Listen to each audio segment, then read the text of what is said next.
Mike. Multiple bid situations are popping up all over the greater Boston area. So for that buyer, especially the first-time home buyer who's never engaged in a multiple bid situation, what should you be expecting, and how do you handle yourself in a situation like that? Sure. It can obviously be very stressful for a buyer if they've never been through that process before. A lot of times you sort of know going in, if a property is valued what you consider low, then you know you might be in that situation, so you want to prepare the buyer going in. And the first thing I tell the buyer is, I know it sounds funny to say, but it actually is a good sign, right? Because you've seen value in that property and other people have as well. So to some degree, it actually affirms that it's a great deal. So what you want to do in those situations is you basically have to ignore the asking price, right? Sometimes properties are priced very high, sometimes they're priced too low, and the market will always correct. So when you're in a multiple bid situation, the market has told you that property is priced too low. So what you want to do is sit down with your agent and figure out what that property is worth, throwing away the asking price. And then the goal is to get it for that price or lower. So it doesn't matter if it's $2,000 or $20,000 above the asking price, as long as you know what it's worth and your agent knows what it's worth and you're comfortable with it, then you've still gotten a win if you're able to get the bid accepted. For a lot of buyers out there, I think it's hard, especially if they're doing it for the first time, to get their arms around, wait a second, you're telling me to go $20,000 over asking, some markets $50,000. Yep.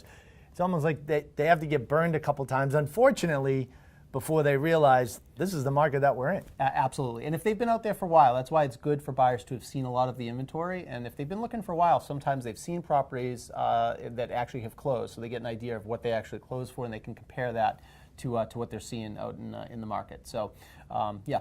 And for that buyer that finds that home, a lot of times it just clicks, right? And especially if they've lost on other bids, they know this is the one. Right. Now they're ready to engage and put their best foot forward. Absolutely. Buyers have no problem at all when they walk into a place and they say, hey, this is $30,000 overpriced. The reality is sometimes they walk into a place and it might be $20,000 underpriced.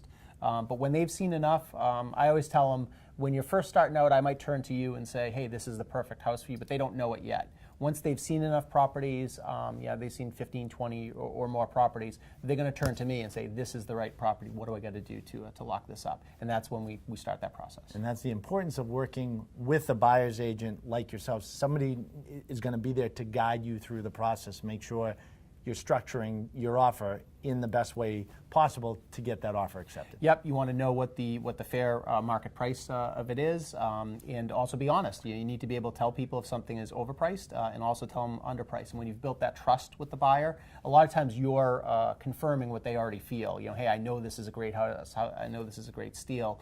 So sometimes they do need to miss out a few times on those before they realize this is the perfect house for me. I gotta wrap it up. Thanks, Mike. And if you're in the Canton area market and looking to connect with Mike directly, check out his website at successinmass.com, and we have more real estate tips just like this one right here on boston.com.